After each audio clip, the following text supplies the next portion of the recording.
end of the road for a tragedy that unfolded on Bayshore Boulevard nearly 3 years ago.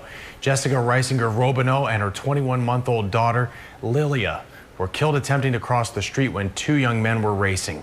Police say one of those men, Cammeron Herrin, was going over 100 miles per hour right before he hit and killed them. ABC Action News reporter Heather Lee was one of the first reporters there on the scene that day of the crash and has been following this case ever since then. She was in court today as Herrin's family pleaded for forgiveness and the victim's family begged the judge for maximum punishment.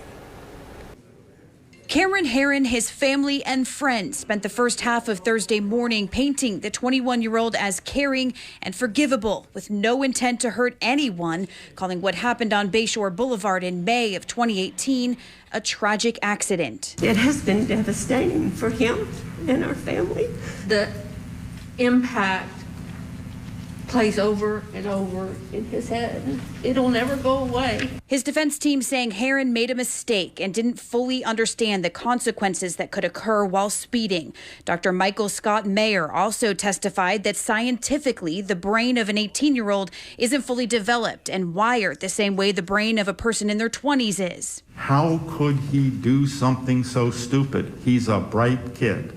It is because the stop and think part of the brain, the frontal lobe, where we stop and think about our action, is not developed. Herrin's family also talked about selling their house and fighting their insurance company to get money to pay the Reisinger-Robinholt family. We also have a perspective on this.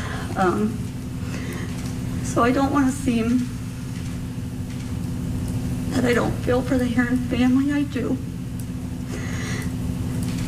But their perspective on what they've lost can't compare to two sweet souls crossing the street coming home from a party. The state also pulled up a log from Herrin's Mustang that details how fast it was going just days before the crash, 162 miles per hour on I-75. This was a crash, not an accident. Please be aware of that. Emotional testimony from David Robinholt, Jessica's husband and Lilia's father, went on for 45 minutes, with him addressing Cammeron directly several times. It is critical for you to understand that you've created everlasting pain and depths of sorrow. He described his wife, her character, and personality. He then discussed how it feels to walk into his daughter's bedroom. I can't get the thought out of my head of the entitled monster who killed them.